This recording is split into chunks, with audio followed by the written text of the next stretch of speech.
Hello, all you people, and welcome back. This is Rob. Welcome to episode 5 of building a 138 BPM trance track. This episode is going to cover basically the little outro, finishing up the track, getting all of the effects where I wanted them, and then cleaning up the mix. What I'm going to do first here is, first off, one of the things that I learned throughout this, career or journey of learning how to produce is kill the bass. I read an article, I don't know if it was in Sound on Sound or Keyboard Magazine or Future Music Magazine, but it was Gabriel and Dresden were being interviewed. And one of the questions was, how do you get a clean open mix? And they said, kill the bass with exclamation point. And they went into a lot of techniques of killing the bass, and it made a lot of sense. And I applied a lot of what I learned from that article and others and tutorials and what have you on how to get the bass under control and not have the bass overpower your mix. So, but that is that's an ongoing battle. And so with this track, I put together entirely mixing and going along, producing it and putting it together entirely in my headphones. And so I knew that, hey, I liked the way that the bass was really there, And what I've done here is I've bounced a completely unaffected audio file of this track, the 2-bus mix. And I've imported it into the project, and I'm going to solo it here, and you'll hear how it's kind of muddy. I'm going to hop up here to where the off bass kicks in. That's where the real problem was. And the kick, I had a little bit too much boost, but I'll go over that later. Let me play this real quick.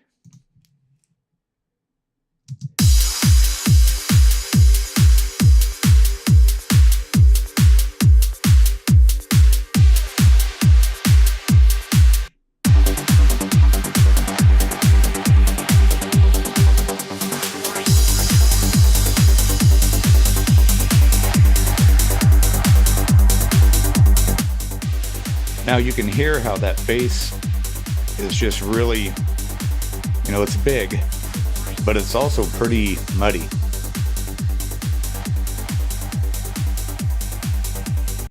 And so I've basically, one of the things that I had to do is kind of clean that up without losing the low end impact of the whole track. So to start out, what I did is, let me look at the kick here. The kick, I just did away with I got a little bit of a boost here at 55 hertz, which is, I believe, pretty much on the tonic of the kick and not the track. This is really not 100%. I'm not really 100% satisfied with this kick on this track, but it works. So it's, we're going to continue on with it. And so I took a little dip out of here in the little bit of the muddy section here and a little bit of the mid-range, kind of the boxiness kind of sound. And so let me get rid of this here, and we will get rid of that gain here.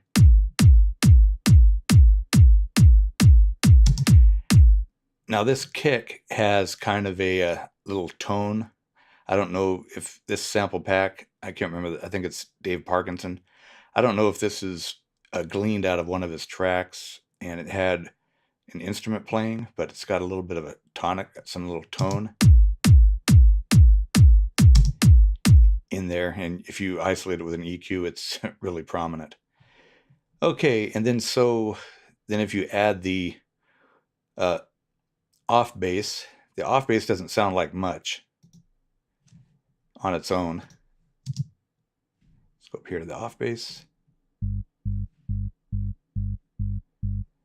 And then you add the kick, it kind of melds in with the boom of the kick.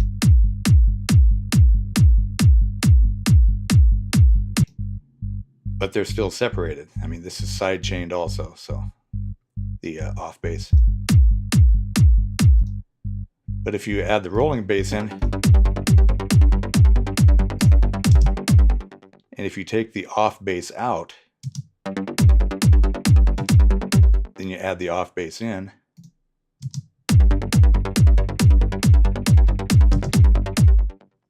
so you have a pretty solid sounding bottom end. Let's play it with the whole track.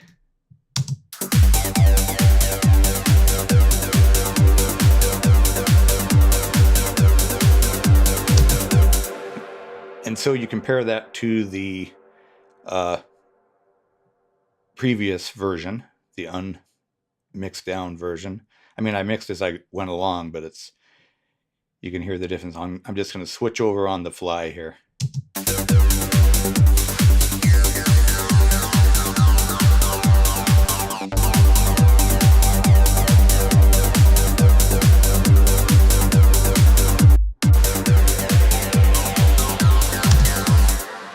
And so that's what I mean by kill the bass. You can really hear how it's just really whoom, whoom, whoom, whoom on the original, the reference mix before I cleaned it up. And when you play it in the car, it's really bad. It's monotone. It's so bad. So I haven't played this in the car yet, so I may be talking out my you-know-what. But anyways, so, and then continuing on, so I killed the bass, got rid of the bass. A lot of the, the monotone that I was talking about, kind of the muddiness. And then I got into the hats and claps. And what I did is I don't know if any of you remember the really good deal. I can't even remember what I paid. I think it was $49 I paid for the SSL G channel. So I decided to use that with the mix down. And so on the open hat, I gave a little boost at 8600 hertz and about a 2 dB boost. And then at 3.5K, a little less than a dB, just to add a little bit of brightness. So let's just solo as we go along here. We add the clap.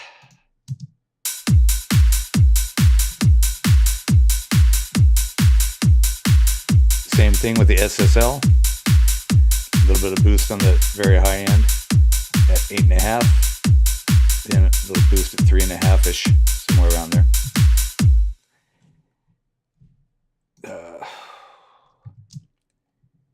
Then this 1/8 hat, same thing. I just went in with the SSL on all of these, and I added a little bit of high end, just a touch, not too much.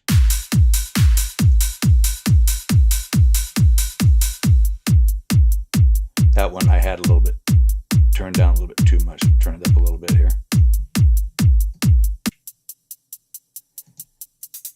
And the 16th hat, I panned it a little bit left. And the shaker, I panned a little bit right. But the shaker, it has kind of a stereo spread to it anyways, the file itself. It's a little bit more to the left. Then the loop, kind of cleaned it up, took a little bit of the low end mud out of that.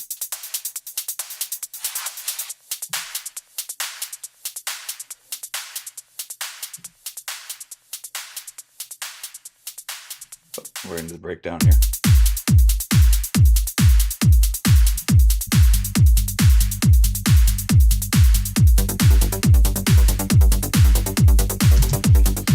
Okay, and then moving on, I add a little boost to this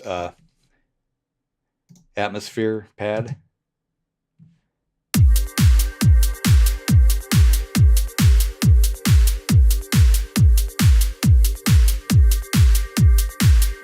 And then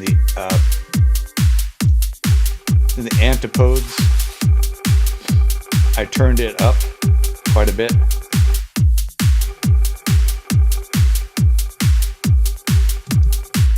Okay, then moving ahead into the pads.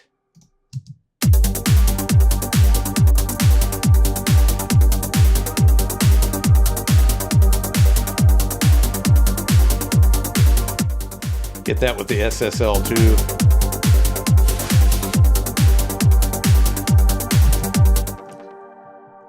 Just add a little bit of upper mids to that one with a broad Q.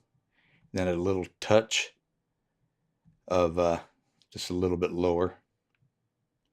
So kind of just a boost in the mids to upper mids on that one to kind of warm it up a little bit.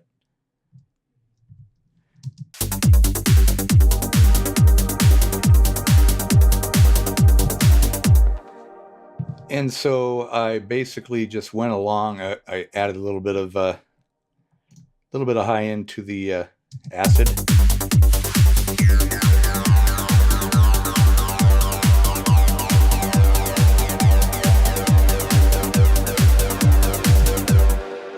Still may have to check the level on that one. Then the Steinway.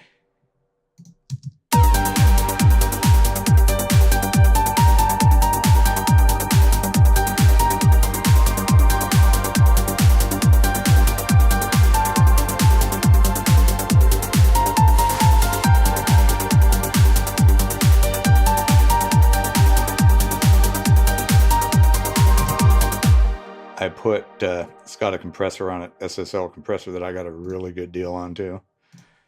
And then I added just a touch, about, I guess it was like 33.5K, 3,500, almost a dB. And then at almost 7K, about 7K, about a dB and a half to kind of brighten it up.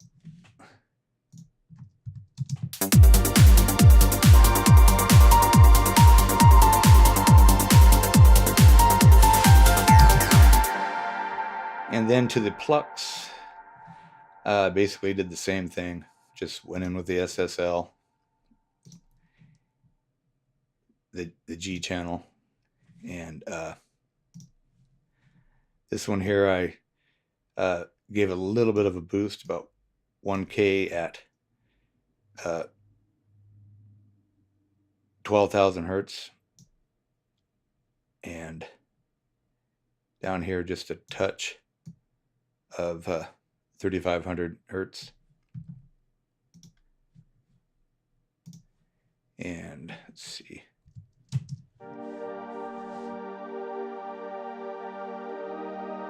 Oh, I don't have the plucks turned on.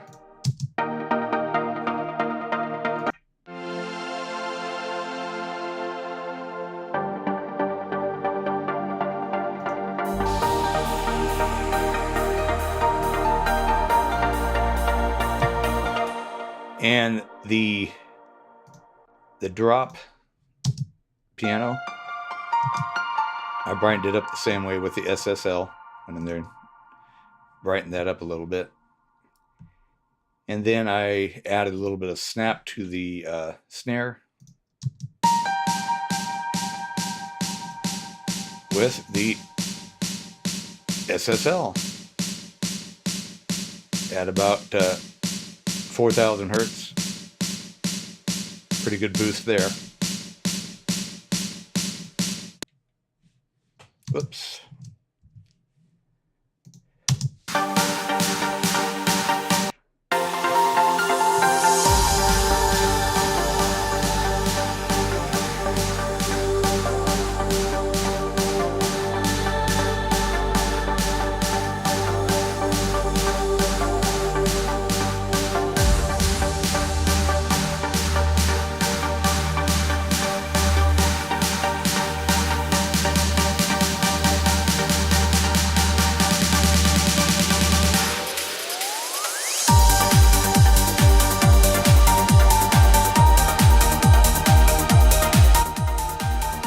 Now you'll notice that I'm getting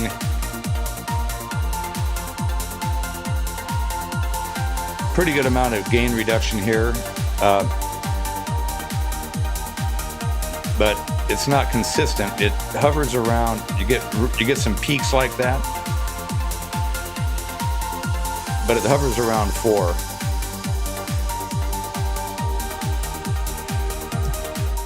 So with me, when I'm mixing, that's kind of a battle to try to eliminate all of the problem peak areas, but then there's a little secret weapon that I'm going to use at the very end of this track after I put it on the shelf for a week or two and then come back and with fresh ears. Let's see here. Where is it? There it is. K-clip. I'm going to use this thing.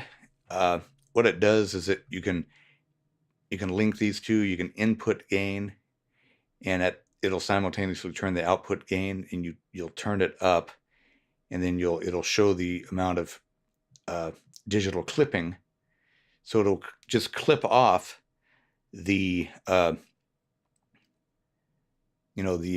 unwanted peaks without affecting the sound at all, and you can soften the blow. You can soften the attack of the clip, and you can adjust the quality.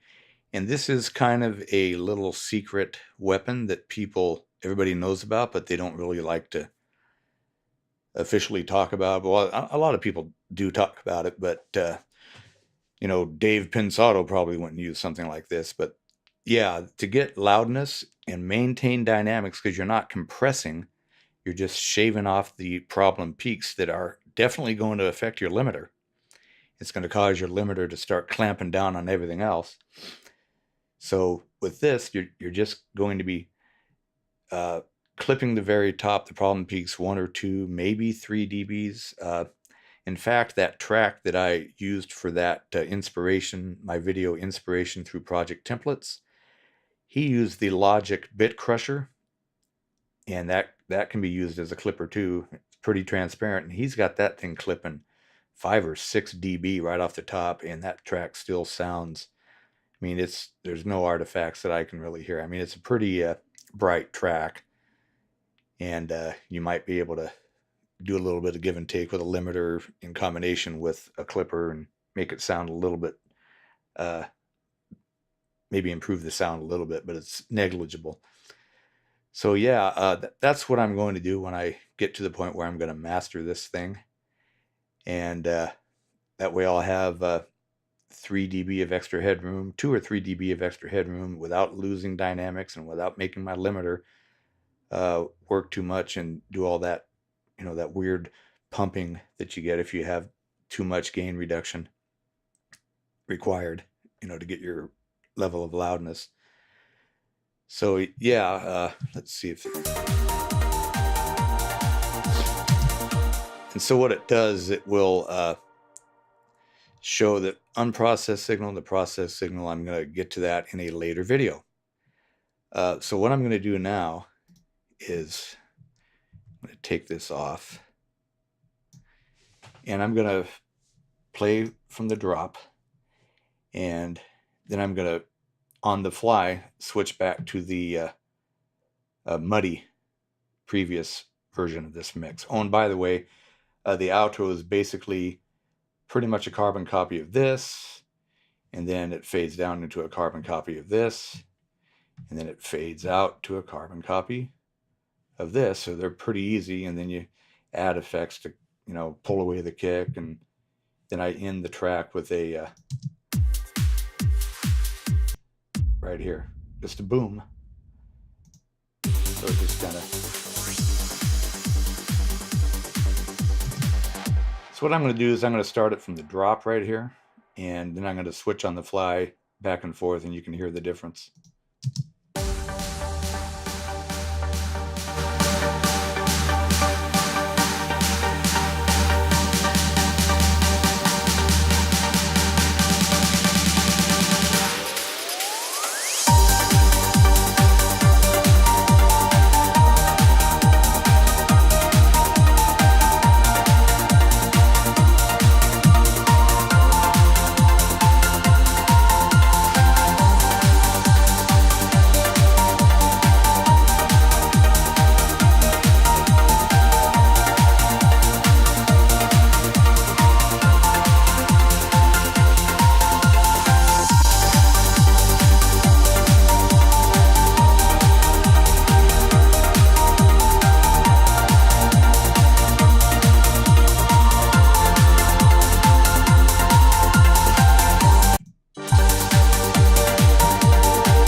So that's the before and after. Uh, what do you guys think?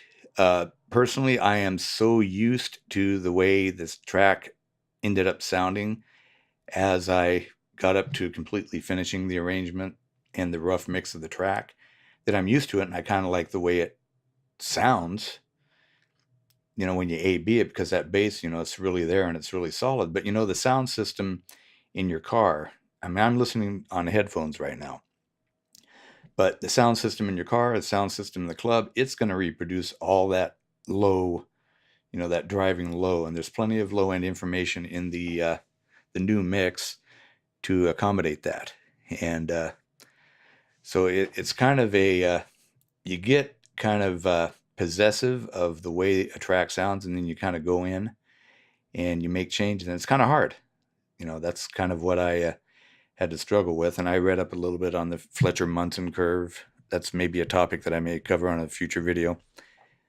And, you know, read up on a few mixing tips before I started this. And I mixed at, I've got a little dB meter on my iPhone, little app, and mixed rather quietly at between 80 and 85 dB in the sweet spot between my monitors. I mixed it on monitors at a pretty low level.